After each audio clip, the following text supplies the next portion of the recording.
បាទសូមជម្រាបសួរលោកគ្រូអ្នកគ្រូខ្ញុំសូមជូនវីដេអូពីរបៀបចូលទៅពិនិត្យមើលលទ្ធផលសិស្សប្រឡងតាមប្រព័ន្ធអនឡាញបាទនេះលោកគ្រូអ្នកគ្រូឃើញផ្ទាំងការងារនេះមួយដែលខ្ញុំបានទម្លាក់ចូលទៅក្នុងក្រុមហើយនៅក្នុងហ្នឹងគឺមាន link នេះមួយបាទបន្តមកទៀតគឺមាន username ហើយនិង password បាទ username ហើយ password នេះគឺសម្រាប់យើងយកទៅបញ្ចូលនៅក្នុងកិច្ចការហ្នឹងអញ្ចឹងខ្ញុំសូមចុចកន្លែង link កិច្ចការថ្ងៃនេះបាទបន្តមកកន្លែង username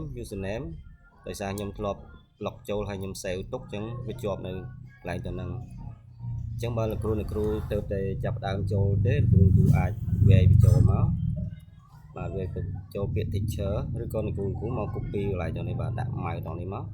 បាទ select លើវាចេញមកបាទហើយចុច control អក្សរ C បាទហើយយកមក pass ដល់នេះវិញបាទហើយ password នេះក៏ចឹងដែរលោកគ្រូបើខ្លាចខុសអាចធ្វើចឹងដែរបាទវាចូលឲ្យ Telegram វិញបាទ copy ចឹងមក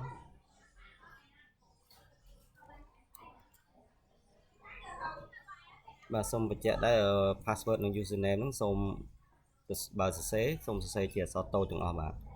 បាទនេះបំពេញចឹងមកហើយគ្រូអាចគ្រីសតនេះមួយមកដើម្បីឲ្យវាចងចាំពេលដែលលោកគ្រូចូលសារក្រោយមិនបាច់ចាំវាយ password នឹងទៀតទេតោះមកយើងចុចកន្លែងផ្ទាំងផ្ទៃពណ៌ខៀវនេះបាទ sign in នេះបាទចុចកន្លែងហ្នឹងមក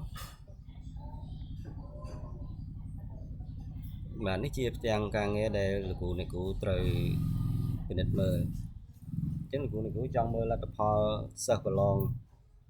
អញ្ចឹងសូមចុចកន្លែងលទ្ធផលសិស្សប្រឡងតមកទៀតជ្រើសរើសយកខេត្តបាទយកខេត្តកណ្ដាលអញ្ចឹងយើងមើលលទ្ធផលគឺមើលលទ្ធផលនៅក្នុងខែកុម្ភៈបាទកន្លែងស្រុកនេះសូមជ្រើសរើសស្រុករបស់លោកគ្រូអញ្ចឹងខ្ញុំសូមឧទាហរណ៍មួយស្រុកបាទសូមជ្រើសរើសយកសពើពូនមួយសាលារៀនសូមជ្រើសរើសយកអនុជ្រុលតកែវ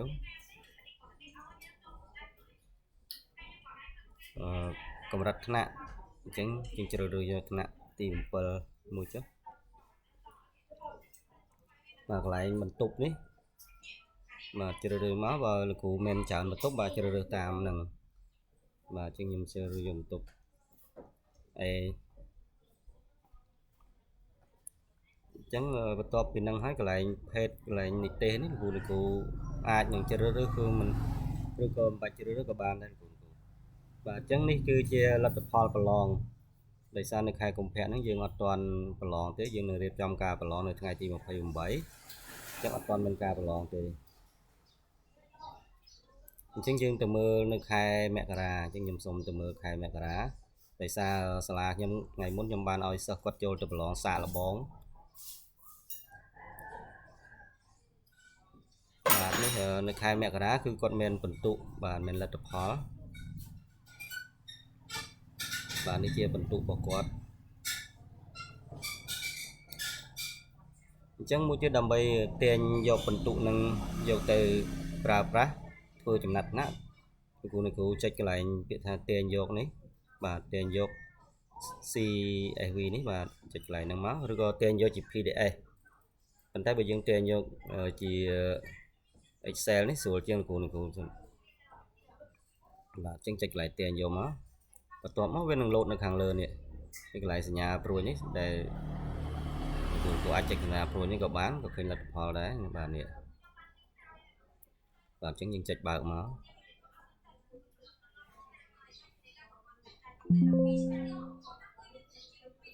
បាទនេះជាលទ្ធផលកន្លែងតនេះក៏សូមជំរាបជូនលោកគ្រូដែរថាបញ្ជីឈ្មោះនេះគឺអត់លោតទៅតាមអក្ខរក្រមឬក៏តាមលេខរៀងដែលលោកគ្រូប្រើនៅក្នុងសាលាទេគឺលោតមកខុសបាទដូចឈ្មោះនេះអញ្ចឹងសុកខេងនៅលើហើយបន្ទាប់មកបានរមបណ្ណារាអញ្ចឹងពេលដែលលោកគ្រូធ្វើសូមលោកគ្រូមើលកន្លែងតនឹងផងខ្លាចកែឡូបោះបន្ទុកឲ្យសិស្សទៅ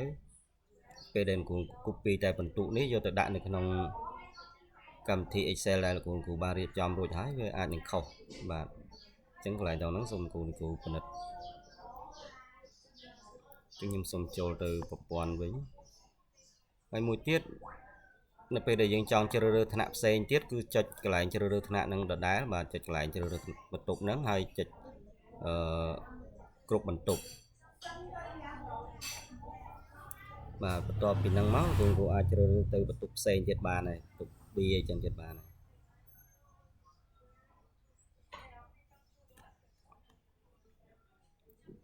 ហើយចំណុចមួយទៀតបើលោកគ្រូចង់រក្សាទុកផ្ទៃការងារហ្នឹងដើម្បីងាយស្រួលក្នុងការចូលទៅធ្វើលើក្រោយទៀតដោយមិនបាច់ចាំចូលទៅកាន់ Telegram គ្រាន់តែលោកគ្រូចូលទៅកាន់ Google បាទដូចខ្ញុំអញ្ចឹងខ្ញុំគ្រាន់តែចូលទៅកាន់ Google មកហើយខ្ញុំចុចកន្លែងតនេះដែលខ្ញុំបានបង្កើតfolder មួយដើម្បីដាក់កិច្ចការងារហ្នឹងបាទនេះខ្ញុំចូលមកគឺមានកិច្ចការងារហ្នឹងរួចជាស្រេច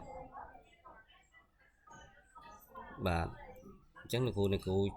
ចង់ធ្វើអញ្ចឹងលោកគ្រូគ្រាន់តែចុច Control Alt D បាទវានឹង load មកអានេះជាឈ្មោះlink របស់យើងហើយលោកគ្រូអាចបង្កើតជា folder ទៅបាទដាក់នៅ folder ណាគ្រូបង្កើតទៅហើយដូចខ្ញុំមាន folder chip នេះស្រាប់អញ្ចឹងខ្ញុំដាក់ទៅ folder chip ហ្នឹងទៅហើយបន្ទាប់មកចុចពាក្យដានទៅអញ្ចឹងពេលដែលលោកគ្រូត្រូវការចូលទៅប្រើការនៅពេលក្រោយគ្រាន់តែចូល Google ហើយនឹងបាទគ្រាន់តែចូល Google មកហើយរក folder ដែលលោកគ្រូបានបង្កើតបាទដូចរបស់ខ្ញុំអញ្ចឹងអានេះការងារគណនេយ្យអញ្ចឹងខ្ញុំទុកម្ដុំអញ្ចឹងទៅបាទវីដេអូខ្ញុំសូមចប់តែប៉ុណ្្នឹងហើយបើមានកំហុសខុសឆ្គងក៏សូមលោកគ្រូអធិស្ឋានបាទសូមអរគុណសូមជម្រាបលា